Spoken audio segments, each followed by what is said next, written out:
International Incident presents Storytime Adventures, stories for children.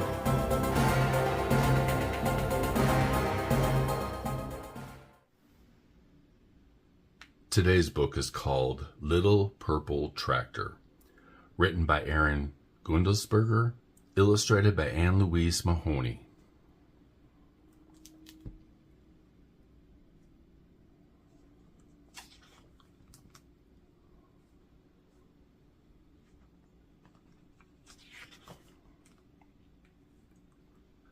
Deep in farm country, where the fields were planted with corn and soybeans, and an orchard grew apples of many different colors, there lived a little purple tractor.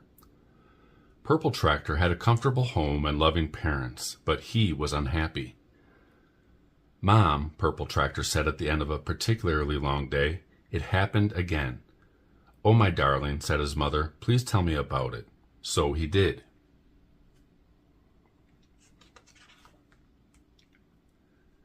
He told her about Orange Tractor, who wouldn't play with him because he couldn't drive easily through the narrow rows of apple trees.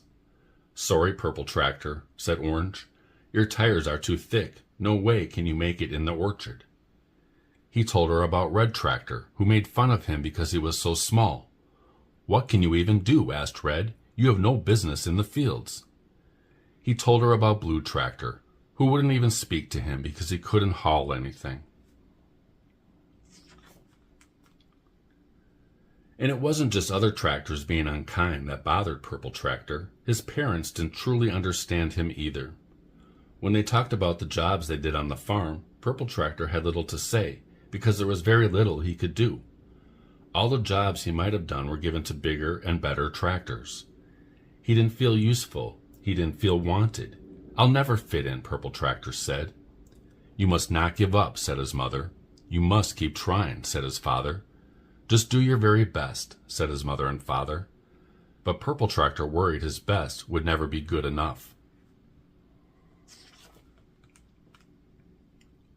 One day, Purple Tractor parked near the barn, waiting to be called for a job. He spent much of his time waiting for jobs that rarely came. "Good morning, Purple Tractor," said his friend Brown Truck.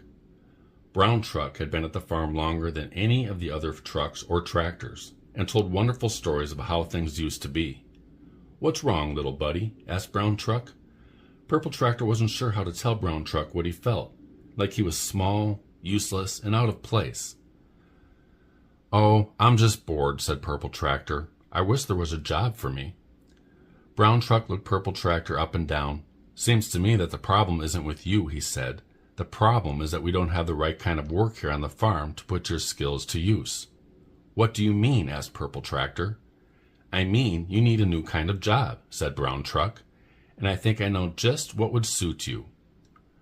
Brown Truck turned and led them to his garage.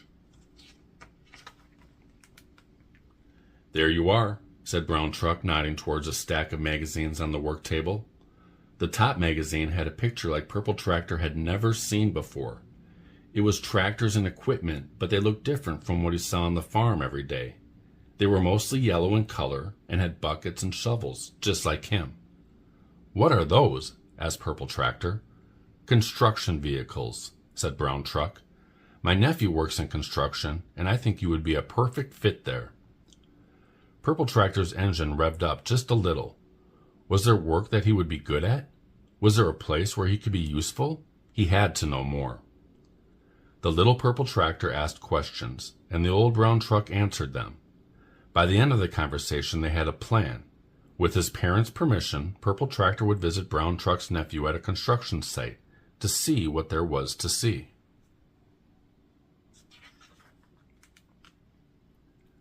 That night, Purple Tractor told his mother and father all about it. "You want to leave the farm?" asked his father. Purple Tractor's parents had always lived at the farm. It was all they knew. "Not really," said Purple Tractor. "I just want to try something different, something new." "Well, I don't really understand it," said his mother.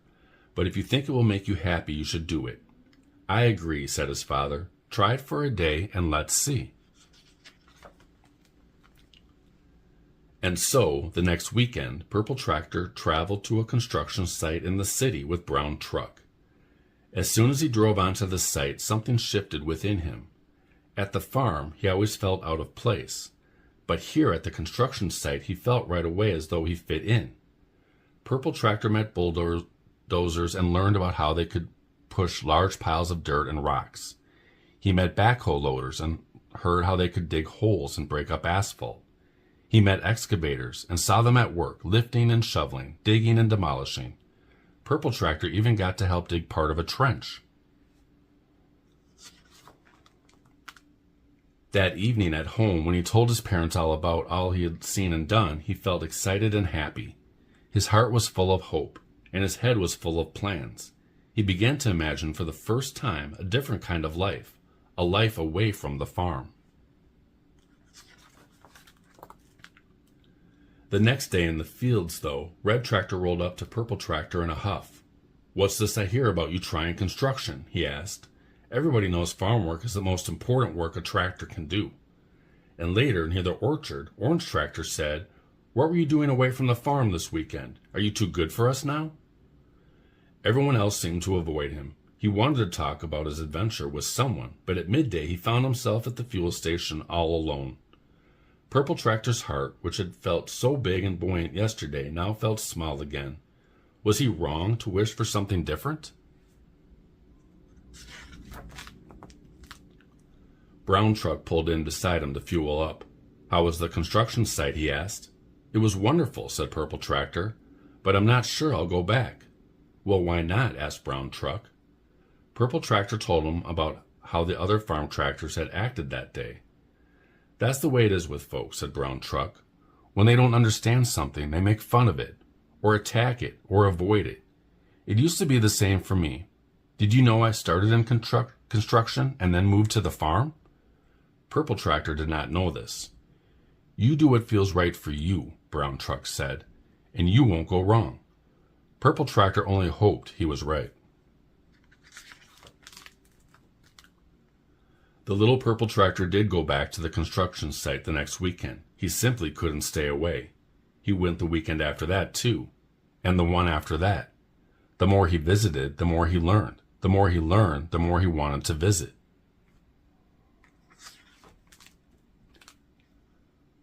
But the closer he got to construction, the further Purple Tractor felt from the other tractors on the farm. They didn't understand why he wanted to do something different. They made fun of Purple Tractor for a while until they simply stopped talking to him. It was hard to feel so happy and so lonely at the same time. One night, Purple Tractor decided that he had to make a choice. He could stick with construction and lose his friends on the farm, or he could stay at the farm and let go of his construction dream. It felt like there was a storm brewing inside him, and he went to sleep upset and confused. It seemed there was quite a storm outside, too. In the middle of the night, he woke up to a giant crack of thunder. Rain pummeled the sides of the barn, and the wind whipped mightily. For hours, Purple Tractor listened to it rage on and on. He hoped all was well with the other tractors and with the farm.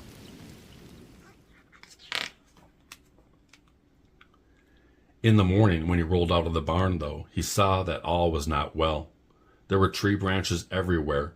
2 older trees had fallen down completely, and the dirt roads around the farm were flooded.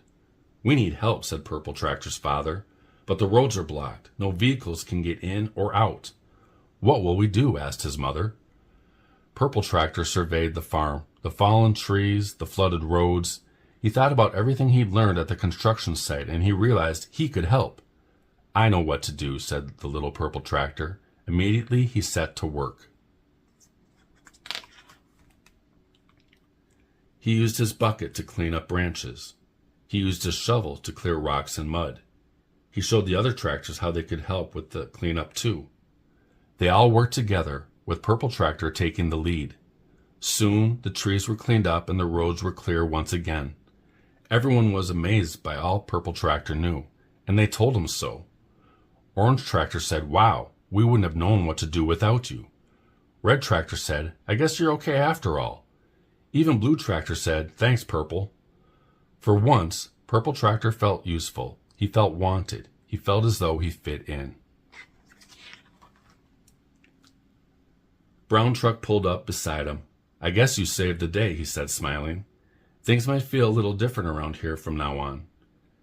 As was usually the case, Brown Truck was right. The other tractors stopped teasing Purple Tractor and started to include him in the farm work. He couldn't do everything they could do, but he had his own unique skills that came in handy from time to time. The others could see that now. In fact, all of the tractors started working together. They tried out jobs they'd never done before and experimented with new ways of doing things. Purple Tractor felt more accepted at the farm, but his heart was still at the construction site. He started to go there 5 days a week and helped at the farm on weekends. "It's the best of both worlds," said his mother. "We couldn't be prouder," said his father. "And I couldn't be happier," said little Purple Tractor. The end. Thank you for watching. Please like, share and subscribe. Have a book you'd like to recommend or a book you'd like to submit? Please contact me.